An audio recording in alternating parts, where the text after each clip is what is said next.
ఈరోజే వైశాఖ సోమవారం, పైగా ద్వాదశి.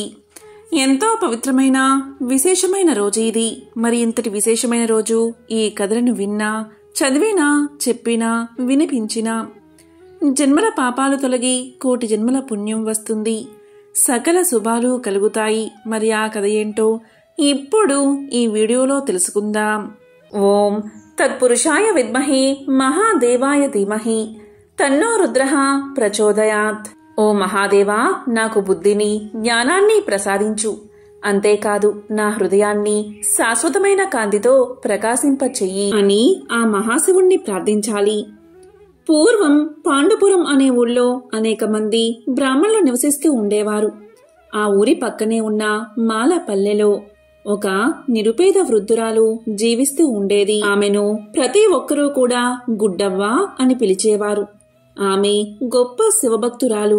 పేదరికమే కాకుండా ఆమెను పట్టి పీడించే భయంకర కుష్టి రోగాన్ని కూడా ఆమె సహిస్తూ శివనామస్మరణ చేస్తూ కాలాన్ని గడిపేది. ఒకసారి ఆమెకు పనిపడి పాండుపురానికి పోవలసి వచ్చింది. కుష్టు రోగంతో ఆమె శరీరంలోని అవయవాలన్నీ పుళ్ళు పడి ఉన్నాయి. కాళ్ళు చేతుల వేళ్లు కొన్ని ఊడిపోయాయి. శరీరం నుంచి విపరీతమైన దుర్గంధం వస్తుంది.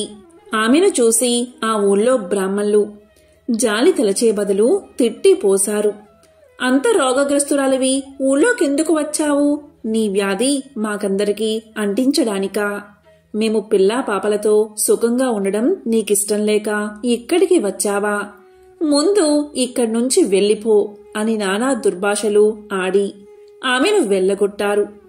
పాపం గుడ్డవ్వ శారీరక కష్టానికి తోడు వాళ్ల మాటలతో మనసు ఎంతో బాధపడి ఇంకా తాను జీవించడం వ్యర్థమని నిర్ణయించుకుని ఆ ఊరిలో కొలువు తీరిన సోమేశ్వరుని చెంత ప్రాణత్యాగం చెయ్యాలి అనుకుని వేగంగా శివాలయం వైపు అడుగులు వేసింది.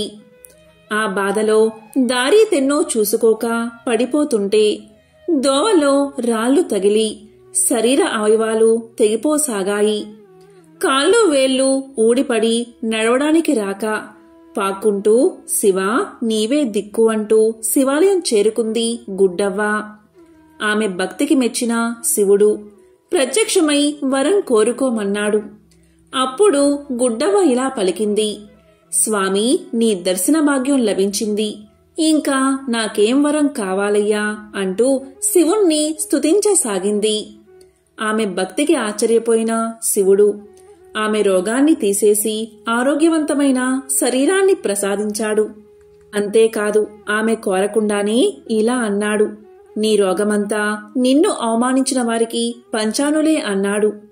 గుడ్డవ్వ తన శేష జీవితాన్ని సుఖంగా గడపమని ఆనతి ఇచ్చాడు ఆ మహాశివుడు. దీంతో గుడ్డవ్వ తన ఇంటికి చేరి తన సాధారణ జీవితాన్ని గడపసాగింది. పాండుపురంలో గుడ్డవ్వని దూషించిన వారందరికీ అకస్మాత్తుగా కుష్ఠురోగం వచ్చి నానా బాధలు పడసాగారు. తరువాత గుడ్డవ్వకి శివుడు ప్రత్యక్షమైన సంగతి, ఆమె రోగం పోయిన సంగతి వారికి తెలిసింది. ఆమెని నిందించడం వల్లే తమకి ఆ రోగం వచ్చిందని పశ్చాత్తాపపడి అంతా వెళ్లి గుడ్డవ్వను శరణు వేడారు. తమ తప్పుని క్షమించమని వేడుకున్నారు.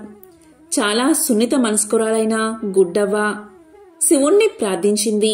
ఆమె ప్రార్థనతో శివుడు వారి రోగాన్ని కూడా నశింపచేశాడు.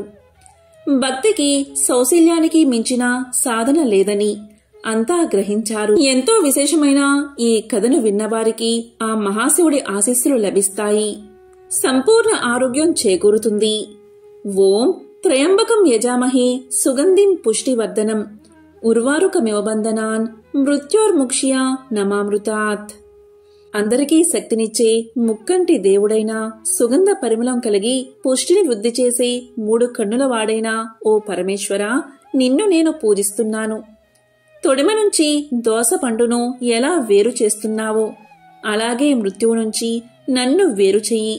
అమృత సమానమైన మోక్షం నుంచి నేను విడవకుండా ఉండేటట్లు చెయ్యి స్వామి అని వేడుకోవాలి. పూర్వకాలంలో ఒక గ్రామంలో శివదేవుడు అనే ఒక మహాశివభక్తుడు ఉండేవాడు. ఇతను ప్రతిరోజు కూడా తమ ఊరిలో ఉన్నటువంటి శివాలయానికి ఈ శివదేవుడు ఒట్టి చేతులతో వెళ్లకుండా బాగా కాచి చల్లార్చినటువంటి ఒక కుంచుడు పాలను ఆలయానికి తీసుకుని పోయి పరమేశ్వరుడికి నైవేద్యంగా వాటిని ఆరగింపు చేస్తూ ఉండేవాడు. అలా భక్తితో స్వామివారికి నమస్కారం చేసి ఆపై ఆ పాలను ఇంటికి తీసుకుని పోయేవాడు. ఈ విధంగా పరమ నిష్ఠతో ప్రతిరోజు కుంచుడు పాలను ఆ పరమేశ్వరుడికి ఆరగింపు చేస్తూ ఉండేవాడు ఆ శివభక్తుడు. ఇలా కాలం గడుస్తూ ఉండగా ఒకరోజు ఆ శివదేవునికి ఒకసారి భార్యతో కలిసి పొరుగురు వెళ్లవలసిన పని పడుతుంది. దాంతో తాను నిష్ఠగా చేసేటటువంటి శివపూజ, అలాగే పరమేశ్వరుడికి పాలను నివేదన చేసేటటువంటి పని ఏ విధంగా చెయ్యాలి అని తీవ్రంగా ఆలోచిస్తూ ఉన్నాడు శివదేవుడు. అప్పుడు శివదేవుడు తన కుమార్తెను పిలిచాడు. ఆమె పేరు గొడగూచి. ఆమెతో శివదేవుడు ఇలా పలికాడు, అమ్మా, ప్రతిరోజు నువ్వు శివాలయానికి వెళ్లి పరమశివుడికి పాలను నైవేద్యంగా పెట్టు. ఈ బాధ్యత సక్రమంగా నెరవేర్చు అని చెప్పి తల్లిదండ్రులు వెళ్లిపోయారు. తర్వాత రోజున ఆవు పాలను శుభ్రంగా మరగబెట్టి కుంచెడు పాలను కొలిచి శివాలయానికి సమర్పణగా తీసుకుని వెళ్తుంది గొడగూచి. పాలు ఎవరికీ కనపడకుండా పైన కొంగు కప్పుతుంది. శివాలయానికి ఎదురుగా పాలను పెట్టి పాలను తాగమని శివలింగాన్ని కోరుతుంది. పాలు శివలింగం ముందర పెట్టి అమాయకత్వంతో శివుడు వచ్చి స్వయంగా తానే పాలు తాగుతాడు అనుకుంటుంది ఆ చిన్ని పిల్ల. కాని ఎంతసేపైనా శివుడు ఆ పాలు తాగకపోయేసరికి ఎంతో బాధపడుతుంది. పాలు తాగమని శివుణ్ణి ప్రార్థిస్తుంది. ఎంత ప్రార్థించినా సరే శివుడు పాలు తాగకపోయేసరికి ఎందుకు తాగడం లేదని ఎన్నో కారణాలను ఆలోచిస్తుంది. ముక్త భక్తితో గొడగూచి శివుణ్ణి ప్రశ్నలు అడగడం ప్రారంభిస్తుంది. ఏమైంది? ఎందుకు పాలు తాగడం లేదు? చిన్నపిల్లను నేను. పాలు తెచ్చానని తాగడం లేదా? నీవు ఇప్పుడు పాలు తాగు. నీకు కావాలంటే గుజ్జు భోగిరపు పాలను తెచ్చిస్తాను అని కోరింది. అయినా శివుడు పాలు తాగలేదు. మళ్ళీ ఆమె ఇలా పలికింది, ఎందుకు పాలు తాగడం లేదు? పాలు వేడిగా ఉన్నాయా? కమ్మని వాసన రావడం లేదా? పాలు శుభ్రంగా లేవా? ఏమైనా పాలు విరిగిపోయాయా? పాలల్లో నుంచి ఏమైనా వాసన వస్తుందా? పాలల్లో ఎక్కువ నీళ్లు కలిసాయా? ఈ పాలు నీకు సరిపోవా? ఎందుకు తాగడం లేదు అని ఎన్నో ప్రశ్నలు వేసి ఒకసారి నేను తెచ్చిన ఈ పాలు తాగు అని కోరింది. అయినా మహాశివుడు పాలు తాగలేదు. మళ్ళీ ఆమె ఇలా పలికింది, నేను ఒంటరిగా పాలు తెచ్చానని తాగడం లేదా? ఈ గిన్నె బాలేదా? నాకు నైవేద్యం పెట్టడం రాదని నీవు తాగడం లేదా? పాలపై మీగడ సరిగ్గా లేదా? ఈ పాల మీద వేరే ఎవరైనా దృష్టి పడిందని నీవు తాగడం లేదా? ఊరికే ఏ కారణం లేకుండా ఎందుకు తాగడం లేదు అని వివిధ ప్రశ్నలతో గొడగూచి తన మనసులో ఆలోచించి శివుడితో మాట్లాడింది. తన తల్లి తమ్ముడికి ఏ విధంగా ఆశపెట్టి తినిపిస్తుందో ఆ విధంగా గొడగూచి కూడా శివుడికి ఆశపెట్టే ప్రయత్నం చేసింది.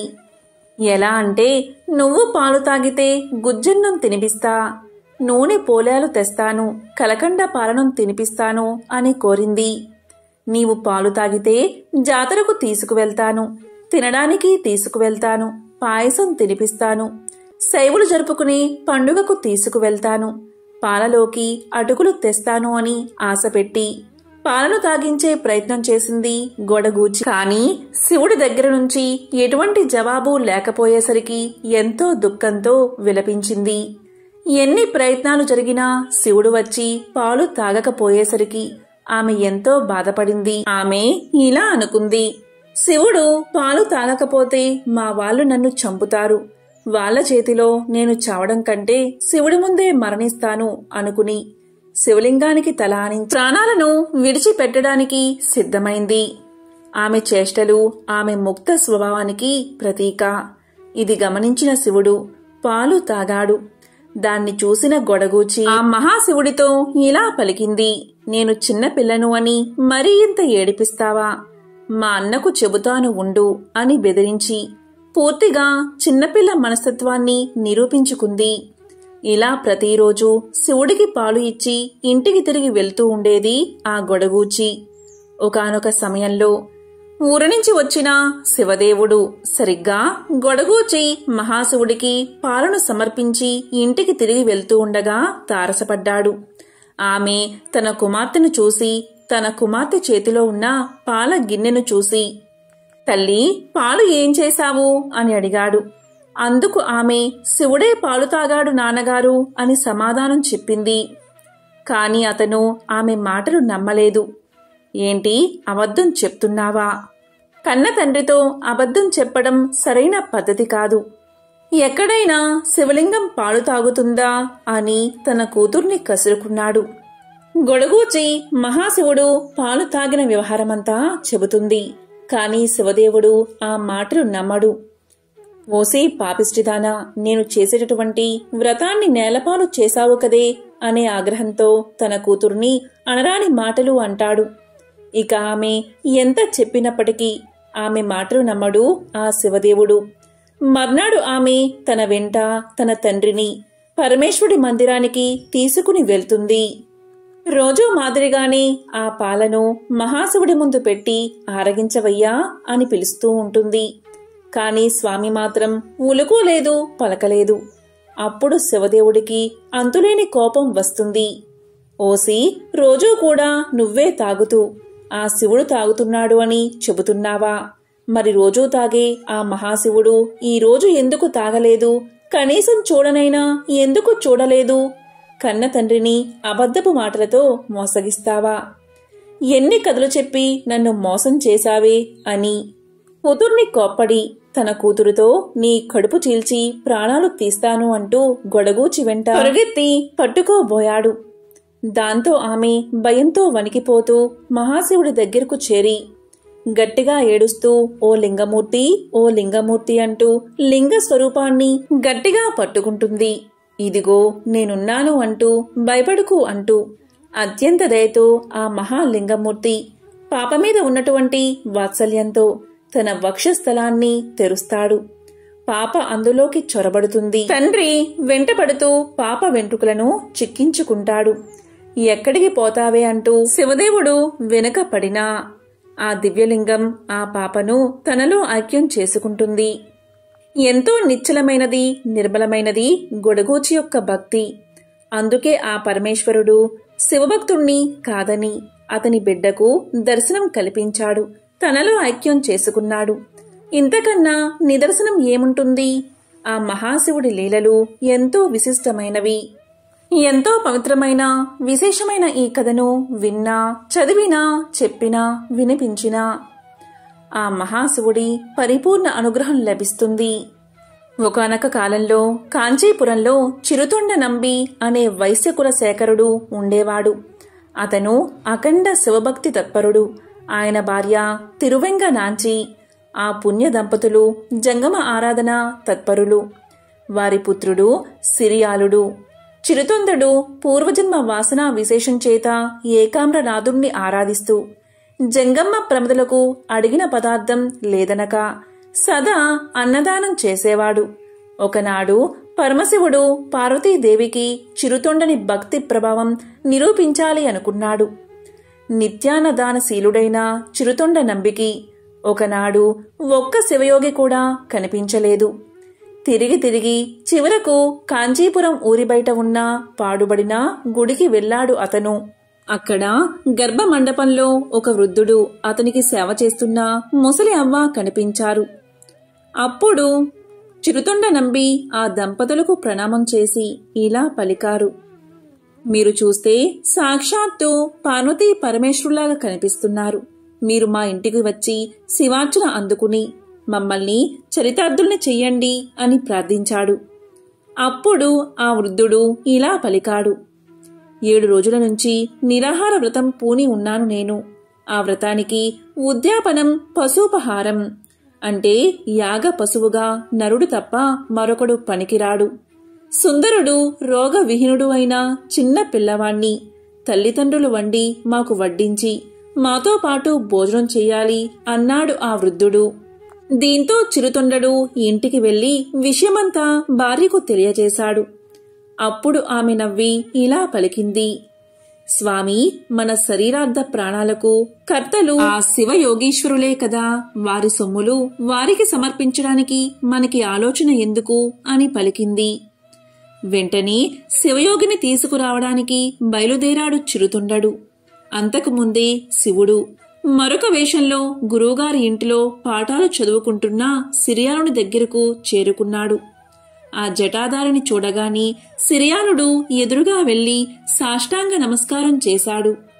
భక్తి తాత్పర్యంతో నమస్కారం చేస్తూ నిలుచున్న సిరియాలునితో ఇలా పలికాడు, నాయనా, నీ తండ్రి చిరుతొండ నంబి నిన్ను చంపి ఒక నిర్భాగ్యుడైన శివయోగికి ఆహారంగా పెట్టబోతున్నాడు. తన కడుపున పుట్టిన కుమారుడి మెడకోసి చంపి జోగులకు పెట్టే క్రూరుడు ఈ లోకంలో ఎక్కడైనా ఉంటాడా? స్నేహ సిరిని కాబట్టి ఈ విషయం నీకు చెప్పడానికై వచ్చాను. బతికుంటే బొలసాకు తినవచ్చు, నీ ప్రాణాలు కాపాడుకో అని చెప్పాడు. ఈ మాటలు విన్నా సిరియాలుడు చెవులు మూసుకుని ఇలా అన్నాడు, మహానుభావా, నీవీ రకంగా మాట్లాడడం న్యాయమా? ఇతరుల కోసమై శరీరాన్ని, ధనాన్ని వ్యయం చేయడం కంటే ఈ జన్మకు సార్థకత ఏమున్నది అన్నాడు. చిరుతొండడు వృద్ధ శివయోగిని ఇంటికి తీసుకువెళ్లాడు. పాఠశాలకు వెళ్లి కుమారుణ్ణి తీసుకువచ్చాడు.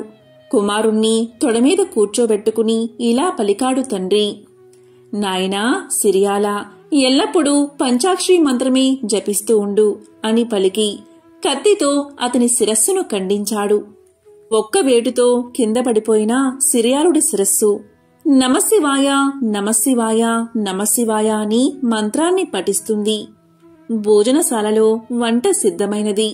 అమృత ఆహారం ఆరగించవలసిందిగా నమస్కరించారు ఆ నంబి దంపతులు. అప్పుడు ఆ శివయోగి ఇలా పలికాడు, నాకు మరొక్క నియమం ఉన్నది. మగబిడ్డలేని నిర్భాగ్యుడి ఇంట్లో భోజనం చేయకూడదు. నీ కుమారుణ్ణి పిలువు అన్నాడు ఆ మాయా జంగముడు. అప్పుడు నంబి ఇలా పలికాడు, స్వామి, ముందే ఆ విషయం చెప్పి ఉంటే కుమారుణ్ణి పిలిచేవాణ్ణి. ఇప్పుడు వాడెక్కడికి పోయాడో ఆడుకోవడానికి అన్నాడు నంబి. ఆ వృద్ధ దంపతులు నంబి భార్యను ఎలుగెత్తి కుమారుణ్ణి పిలవమన్నారు.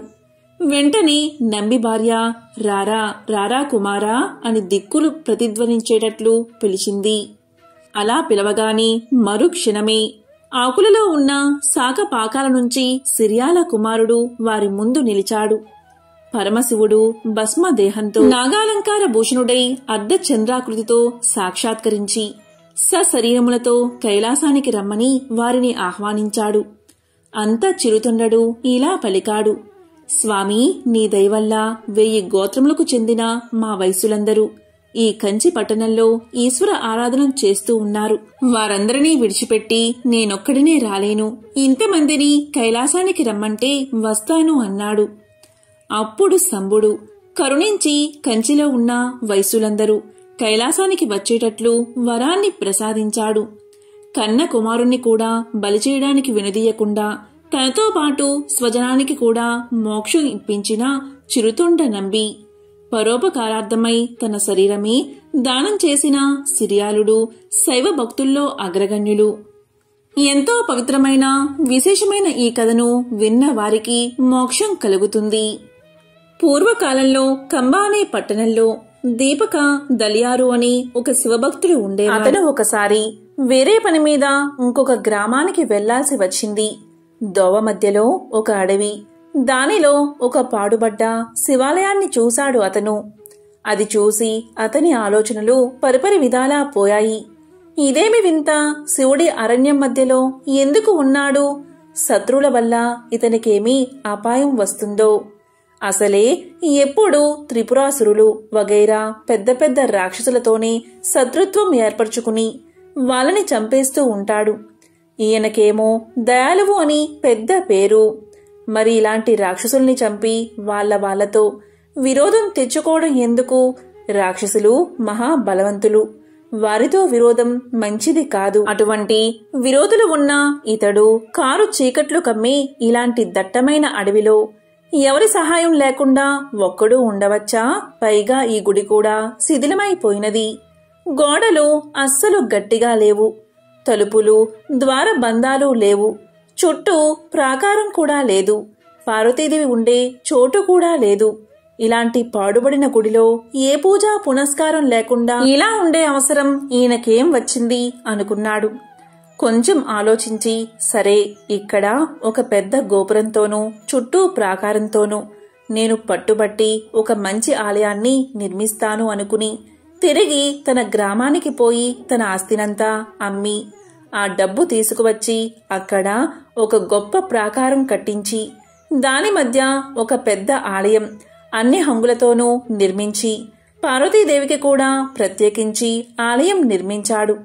అంతేకాదు, అక్కడ పూజలు యథావిధిగా జరపడానికి కావలసిన వారిని నియోగించి వారికి ఇల్లు కట్టించి దుకాణాలు ఏర్పాటు చేసి అన్ని రకాల వృత్తుల వారిని ఏర్పాటు చేసి ఒక ఊరినే నిర్మించాడు. తాను ధర్మకర్తగా ఉండి పూజలు సక్రమంగా జరిపించేవాడు. ఆ విధంగా కొన్నేళ్లు గడిచింది. తరువాత డబ్బులన్నీ అయిపోయి అందరికీ ఇవ్వవలసిన నెల బత్తములకు సకాలంలో ఇవ్వకపోవడంతో ఆలయంలో కొలువుకు నియమించబడ్డ వారంతా మానేశారు. ఇక దీపకదలియారు కొన్నాళ్లు ఉన్నంతలో గ్రామస్తుల చేతనే పూజలు నిర్వహించేలా చేశాడు. కొన్నాళ్లకి వాళ్లు కూడా ఇవన్నీ మానుకుని ఊరు విడిచి వెళ్లిపోయారు. అయినా దీపకదలియారు తన పట్టు విడవలేదు. తానే స్వయంగా పూజ చేసేవాడు. కొన్నాళ్లకి పూజా ద్రవ్యాలు లేకపోయినా రాత్రింపగళ్ళు అఖండ జ్యోతి వెలిగేటట్లు చేసేవాడు. కొన్నాళ్లకి దీపానికి కూడా నూనె దొరకడం కష్టమైంది అతనికి. అప్పుడు ఆయన చుట్టుపక్కనున్న చెట్టు కొట్టి తెచ్చి కాలుస్తూ దీపపు కాంతి కలగజేసేవాడు.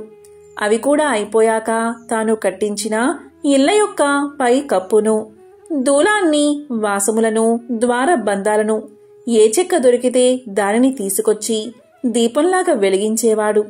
కొన్నాళ్లకి అవి కూడా అయిపోయాయి. తానొక్కడే మిగిలాడు. స్వామి ఆలయంలో దీపం లేదు. అదే అతని బాధ. అప్పుడు అతనికి ఒక ఆలోచన వచ్చింది.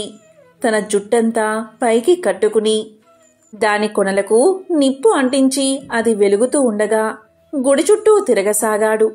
వెంట్రుకలు కాలి తలలోని మెదడు అంటుకుని కాలుచుండి వెలుగుతూ ఉన్నా ఆయనకి తెలియక అలాగే తిరగసాగాడు. అప్పుడు ఆ మహాశివుడు ప్రత్యక్షమై ఇలా పలికాడు, నీ భక్తికి మెచ్చాను, వరం కోరుకో అని అనగా ఆ భక్తాగ్రేసరుడు ఇలా పలికాడు, ఓ మహాశివ, నాకేవరమో అక్కర్లేదు. మనమీ అరణ్యంలో ఉండవద్దు. పద పోదాం. ఈ ఆలయంతో సహా కైలాసానికి వెళ్దామన్నాడు. అది విని ఆ మహాశివుడు తన భక్తుడి కోరిక తీర్చడానికి ఆ ఆలయంతో సహా అతన్ని కైలాసానికి తీసుకుపోయాడు. మహాశివుణ్ణి అంతగా ఆరాధించి ఆయన గురించే జీవించి చివరికి వరం కోరుకోమన్నా తన కోసం కాక ఆయన కోసమే అడిగిన దీపకదలియారు కథ వల్ల నిస్వార్థంగా భగవంతుణ్ణి సేవించిన వారికి దక్కని వరాలు ఉండవు అని తెలుస్తుంది. ఎంతో పవిత్రమైన విశేషమైన ఈ కథను విన్నవారికి జన్మజన్మల పాపాలు తొలగి కోటి జన్మల పుణ్యం వస్తుంది. సకల శుభాలు కలుగుతాయి. భగవంతుడి భక్తిలో అనేక విధాల తరించిన వారున్నారు. ప్రియుడిగా ప్రేమించిన వారు, భర్తగా పూజించిన వారు, బిడ్డగా ఆదరించిన వారు, స్నేహితుడిగా అంకితమైన వారు, ఇలా ఎన్నో రకాల భక్తుల గురించి మనకు తెలుసు. అయితే ఒక మహిళ మాతృమూర్తి అయి శివుణ్ణి లాలించిన కథ మీకు తెలుసా? ఆవిడ పేరే బిజ్జ మహాదేవమ్మ. ఆ కథ ఏంటో ఇప్పుడు తెలుసుకుందాం. బిజ్జ మహాదేవమ్మ శివుడికి పరమ భక్తురాలు. ఆవిడ ఆలోచనలు ఎప్పుడూ శివుడి చుట్టూతాని తిరుగుతూ ఉండేవి. ఒకరోజు ఆవిడ ఇలా ఆలోచించసాగింది. శివుడికి భార్య ఉంది, పిల్లలు ఉన్నారు, పరిచరులందరూ ఉన్నారు. కాని తల్లి లేకపోవడానికి కారణం ఏమిటో? తల్లి లేకుండా ఇతను ఎలా పుట్టి ఉంటాడో? లోకంలో అందరూ జన్మించడానికి కారణం తల్లే కదా. అంటే తల్లి ఇతనికి ఉన్నట్లు కనబడదేమిటి? తల్లే ఉంటే ఇతనికి ఇన్ని పాటలు వచ్చేవా? తల్లే ఉంటే ఇతన్ని బిచ్చమెత్తనిచ్చేదా? తానే ఏదో విధంగా బిడ్డను సాకేది కదా. బిడ్డ ఇలా బిచ్చమెత్తుతుంటే ఏ తల్లి చూసి సహిస్తుంది? తల్లే ఉంటే ఇతనికి మంచి మంచి వస్త్రాలు కట్టబెట్టేది కాని ఇలా తోలు ధరించనిచ్చేదా? తన బిడ్డడు వల్లకాటిలో ఉండి బూడిద పూసుకుని తిరుగుతూ ఉంటే చూస్తూ ఊరుకునేదా? పైగా విషం తాగేటప్పుడు అడ్డుపడకుండా ఉంటుందా? పాపం, ఇతనికి ముందు తల్లి ఉండి తర్వాత గతించి ఉండవచ్చు. ఆవిడ తల్లి హృదయం ఇంకా చాలా ఆక్రోశించింది. అయ్యో, లోకంలో ఇంతమంది తల్లులు ఉన్నారు కదా, ఎవరైనా ఇతన్ని తమ బిడ్డగా భావించి చేరదీసి మంచి చెడు చెప్పొచ్చు కదా, ఇలాంటి పనులు చేయకుండా ఆపొచ్చు కదా అని అనుకుని, పోనీ ఇవాల్టి నుంచి ఎవరు చూసినా చూడకపోయినా నేను శివయ్యను నా బిడ్డగా చూసుకుంటాను అని నిశ్చయించుకుంది బిజ్జ మహాదేవమ్మ. శిశుపరిణామం గల ఒక శివలింగాన్ని తీసుకువచ్చి ఆ లింగంతో ఇలా పలికింది: నాయనా, ఇక నుంచి నువ్వు నా బిడ్డవు. నిన్ను ఇప్పుడే కన్నాను. ఇక నుంచి నా కన్నబిడ్డలా అత్యంత ప్రేమతో నిన్ను పెంచుకుంటాను అని ముద్దాడింది. ఆవిడ ఆ చిన్న లింగానికి పిల్లలకు చేసే సకల ఉపచారాలు, స్నానం చేయించడం, పాలు తాగించడం, నిద్రపుచ్చడం అన్నీ చేసింది. పాకే వయసు వచ్చినప్పుడు నా తండ్రి పాకుతున్నాడని ఆ లింగాన్ని ఎత్తుకుని మోకాళ్ళకి చేతులకి అంటుకున్న మట్టిని తుడిచేది. 5 సంవత్సరాల బాలుడయ్యే వరకు ఆ శివుడు కూడా చూడండి, భక్తురాలి ముచ్చట తీర్చడానికి ఆవిడ కొడుకులాగే ఆవిడ చేసే ఉపచారాలన్నీ స్వీకరించాడు. ఒకసారి ఆ ముక్కంటి ఆ భక్తురాలికి మోక్షం ఇవ్వాలి అనుకుని ఆవిడని పరీక్షించడానికి ఒళ్ళో ఉన్నవాడు అలాగే కళ్ళు మూసుకుని స్పృహలేనట్లు పడుకున్నాడు. దాంతో ఆ తల్లి హృదయం తల్లడిల్లింది. అయ్యో బిడ్డా, నీకీ రోగం ఎక్కడ్నుంచి దాపరించింది? నేను పోయి నువ్వున్నా బాగుండేది. నిన్ను విడిచి నేను ఎలా ఉండగలను? కళ్ళు తెరిచి నన్ను చూడవేమి? ఒళ్ళు చల్లగానే ఉంది, నాడి బాగానే కొట్టుకుంటుంది. మరి ఈ మాయారోగం ఎక్కడ్నుంచి వచ్చింది? ఏ క్షణంలో ఊపిరిపోతుందో అన్నట్లు ఉంది పిల్లాడి పరిస్థితి అని పరిపరి విధాలా వాపోయింది. నువ్వు లేకుండా నేను బతకలేను. నీకేమైనా అవడానికి ముందే నేను ప్రాణాలు వదిలేస్తాను అని ఉరివేసుకోబోయింది.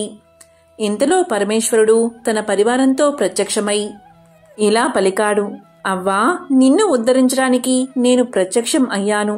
నీ భక్తికి లొంగి ఇన్నాళ్ళు నేను నీ బిడ్డగా వ్యవహరించాను. నీకేం వరం కావాలో కోరుకో అన్నాడు.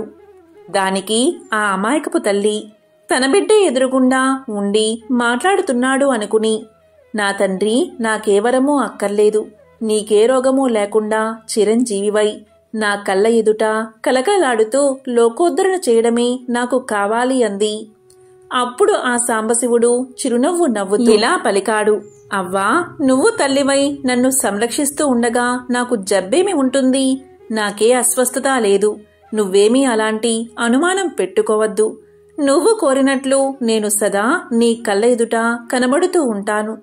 నువ్వింక కొంతకాలం భూలోకంలో ఉండి తర్వాత కైలాసానికి వస్తావు అని వరాన్ని ఇచ్చి అంతర్ధానమయ్యాడు. చూసారా బిజ్జ మహాదేవమ్మ తల్లి ప్రేమ. ఆవిడకి తర్వాత కాలంలో కైలాసం ప్రాప్తించింది. ఎంతో విశేషమైన ఈ కథను విన్నవారికి కైలాస ప్రాప్తి కలుగుతుంది. పూర్వకాలంలో వైజకవ్వ అనే గొప్ప శివభక్తురాలు ఉండేది. ఆవిడ భర్త జైనుల్ని ఆశ్రయించి వారి మతాన్ని అవలంబించి వారితో కలిసిమెలిసి తిరుగుతూ ఉండేవాడు. భర్త జైనుల్లో కలిసిన వైజకవ్వ మాత్రం శివభక్తిని విడవలేదు. ఒకసారి వైజకవ్వ భర్త జైనులకి విందు చేయ సంకల్పించి ఇంట్లో ఆమె చేత రుచికరమైన వంటలన్నీ తయారు చేయించి తాను జైనులను తీసుకురావడానికి వెళ్లాడు. వైజకవ్వ శివభక్తురాలు కదా, ఆవిడకి తానింత కష్టపడి చేసిన వంటలు శివభక్తులు కాకుండా ఎవరో వచ్చి తినిపోవడం నచ్చలేదు. వారు వచ్చే లోపల ఒక్క శివభక్తుడికైనా తాను తయారు చేసిన భోజన పదార్థాలు ముందు పెట్టి తరువాత జైనులకు పెట్టాలని నిశ్చయించుకుని శివుణ్ణి ప్రార్థించి ఇంటి బయటకు వచ్చి వెతకసాగింది. భక్తుల కోరికలు తీర్చే ఆ పరమేశ్వరుడు తన భక్తురాలి కోరిక తీర్చడానికి ఒక ముని వేషంలో సదాశివ స్మరణ చేస్తూ అక్కడికి వచ్చాడు. అతన్ని చూసిన వైజకవ్వ అతనికి నమస్కారం చేసి ఇలా పలికింది: స్వామి, నా భర్త జైనులకు విందు చేయ సంకల్పించి వారిని తీసుకురావడానికి వెళ్లాడు. శివభక్తురాల్ని అయినా నేను ఒక్క శివభక్తుడికైనా ముందు భోజనం పెట్టాలి అనుకున్నాను. నా భర్త వచ్చే లోపల మీరు భిక్ష తీసుకుందురు గాని అందుకు లోపలికి రండి అని పిలుచుకుని వెళ్ళి అతనికి సాదరంగా భోజనం వడ్డించింది. అతను కూడా భోజనం చేయడం మొదలుపెట్టి జైనులందరి కోసం వండిన పదార్థాలన్నీ ఒక్క నిమిషంలోనే తానొక్కడే పూర్తిగా తిని అదృశ్యమయ్యాడు. ముని రూపంలో ఉన్న సదాశివుణ్ణి ఇంటికి రాగానే చూసిన వైజకవ్వ భర్త అతను మళ్లీ కనిపించకపోయేసరికి వైజకవ్వ వేరే మతాన్ని అనుసరించడమే కాక ఎవరినో తీసుకొచ్చి తనకి నమ్మకద్రోహం చేస్తుంది అనే చెడు ఆలోచనతో ఆమెను నానా దుర్భాషలు ఆడసాగాడు. ఎంతో కష్టపడి జైనుల కోసం తెచ్చిన ఆహార పదార్థాలన్నీ ఒక్క మునికి పెట్టడం అతనికి చాలా కోపం కలిగించింది. దాంతో అతను ఆమెని కొప్పు పట్టుకుని ఈడుస్తూ, కాళ్లతో తన్నుతూ, నేలమీద ఈడుస్తూ, తిడుతూ రోడ్ల మీద తిప్పసాగాడు. ఆమె శరీరం నుంచి రక్తం ధారలుగా కారసాగింది. ఆ మహాసాధ్వి మాత్రం కొంచెమైనా భయపడక, బాధపడక భర్త పెడుతున్న బాధలన్నీ సహిస్తూ, పార్వతీసా శంభో శంకర, భక్త పరిపాలక, నీ భక్తురాలిని కాపాడే భారం నీదే అని ధ్యానించసాగింది. అప్పుడు దయాళువైన ఆ మహేశ్వరుడు ఒక బాలుడి రూపంలో వచ్చి ఆమె భర్త కొట్టి దెబ్బలు ఆమెకు తగలకుండా చేతులు అడ్డు పెడుతూ ఆ జన సమర్థములో వారితో పాటు నడవసాగాడు. కోపగించిన ఆమె భర్త ఆ బాలుణ్ణి కూడా కొట్టగా చిత్రంగా ఆ దెబ్బలు అతనికి తగలకుండా అక్కడ ఉన్న రాజభటులకు తగిలి వారు అక్కడ్నుంచి పారిపోయారు.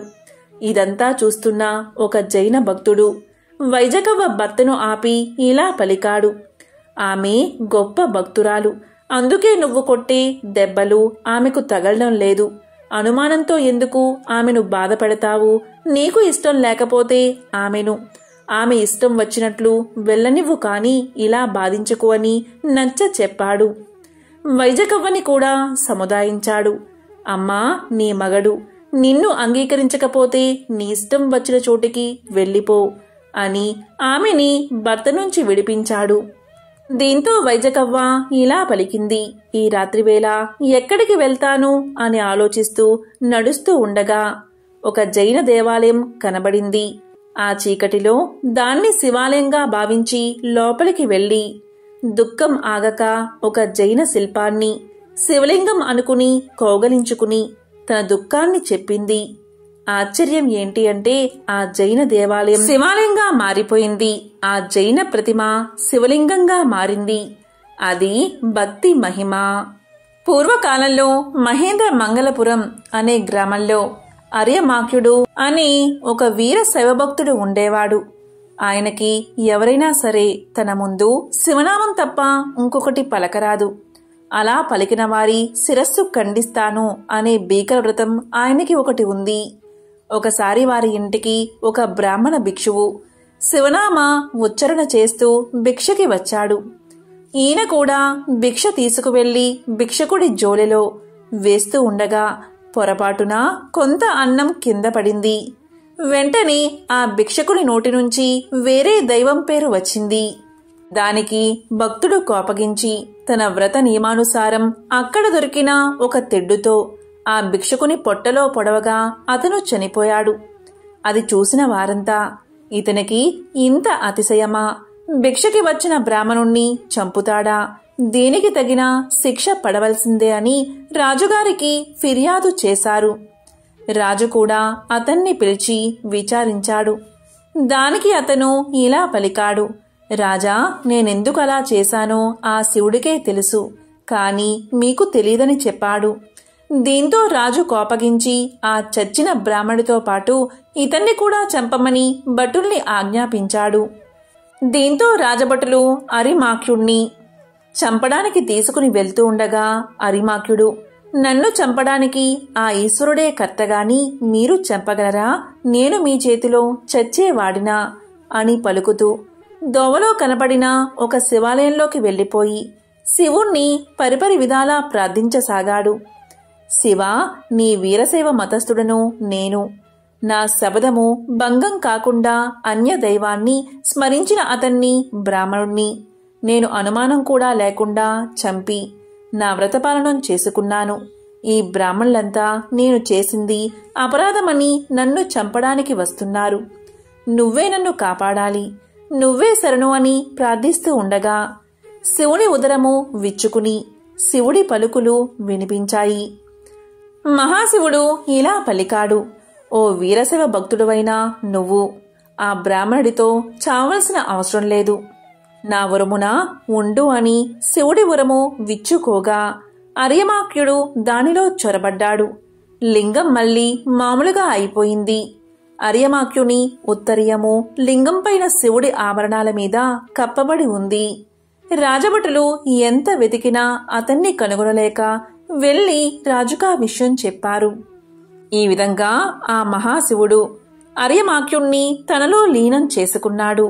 ఇది ఎంతో విశేషమైన ఒక శివభక్తుని కదా. పూర్వకాలంలో గరయూరు అనే గ్రామంలో ఇరువత్తు అని ఒక శివభక్తుడు ఉండేవాడు. అతను సర్వసంగ పరిత్యాగి, జంగమ పూజా తత్పరుడు, ధన బల సంపన్నుడు. అతను ఒక గొప్ప శివవ్రతం చేయడానికి అతనంతటా అతనే సంకల్పించుకున్నాడు. ఆ వ్రతం ఏంటి అంటే, ఏ శివభక్తుడికైనా ఎవరైనా ఎటువంటి అపచారం చేసినా ఆ అపచారం చేసిన వారు ఎవరైనా జంతువైనా మనిషైనా వాళ్ళని చంపేయడమే. ఒకసారి రాజుగారి పట్టపు ఏనుగు కట్లు వదిలించుకుని భయపడి మావటివారు అదిలిస్తున్నా లొంగక ఎదురుపడ్డ జంతువులను మనుషుల్లో విసిరివేస్తూ ఆ పురాన్నంతా చిందరవందరగా చేయసాగింది. ఆ ఊరిలో ఒక శివభక్తుడు శివపూజ కోసం పొద్దున్నే లేచి తోటలో సజ్జనిండా పూలు కోసుకుని ఇంటికి వెళ్తూ ఉండగా ఆ ఏనుగుకు ఎదురుపడ్డాడు. ఆ ఏనుగు అతన్ని తన తొండంతో ఎత్తి తన దంతాల మధ్య వేలాడునట్లు వేసుకుంది. ఆ ఏనుగు దంతమొకటి గుచ్చుకుని అతనికి విపరీతంగా రక్తం కారి ప్రాణావసాన సమయంలో శంభో శంకర మృత్యుంజయ, మృత్యుముఖాన ఉన్న నన్ను ఉద్ధరించు అని దీనంగా వేడుకున్నాడు. ఆ రోదన విన్న ఇరువత్తు ఎవరో భక్తుడికి ఏదో ఆపద వచ్చినట్టుంది, వెళ్లి చూద్దామని బయటకు వచ్చి చూశాడు. ఏనుగు కొరల మధ్య చిక్కుకుని తప్పించుకునే దోవలేక అంతిమ దశలో ఉన్నాడా అన్నట్లున్న ఆ భక్తుణ్ణి చూశాడు. వెంటనే ఇరువత్తు కొంచెం కూడా ఆలస్యం చేయకుండా తన వ్రత నియమాన్ని పాటించి ఆ ఏనుగు తొండాన్ని తన చేతిలోకి తీసుకుని లాగి మెడవంచి దానిపై ఉన్న మావటిని ఒక్క దెబ్బతో చంపాడు. మరొక గుద్దుతో ఆ మత్తేబం కుంభస్థలంపై గుద్ది దాన్ని పడేశాడు. కొమ్ముల నడుమ ఇరుక్కున్న ఆ భక్తుణ్ణి రక్షించి అతనికి సపర్యలు చేయసాగాడు. దీంతో రాజభటులు పట్టపు ఏనుగు విధ్వంసాన్ని, ఇరువత్తు దాన్ని చంపడాన్ని రాజుగారికి తెలియచేశారు. వెంటనే రాజు ఆ స్థలానికి వచ్చి ఇరువత్తుకు సాష్టాంగ నమస్కారం చేసి ఇలా పలికారు, స్వామి, నా పట్టపు ఏనుగు భక్తుని పట్ల చేసిన అపచారం నాది కాని దానిది కాదు. మృత్యులు చేసిన దోషాలకు రాజు శిక్షార్హుడు. జంతువైన ఆ ఏనుగుకి ఏం తెలుసు? దాన్ని లొంగదీసుకోలేని నాది తప్పు. ఈ భక్తుడు ప్రాణాపాయ స్థితిలో ఉన్నాడు. ఇతను బతుకుతాడో లేదో కూడా తెలియదు. భక్తుడు ఈ స్థితిలో ఉండగా నేను బతికి ఉండడం నా తప్పు. నన్ను అంతం చెయ్యండి. మీరలా చెయ్యకపోతే నా శిరస్సు నేనే ఖండించుకుంటాను అని గండ్ర కత్తెరతో తన తలను కత్తిరించుకోబోతూ ఉండగా సాక్షాత్తు ఆ పరమశివుడు తన పరివారంతో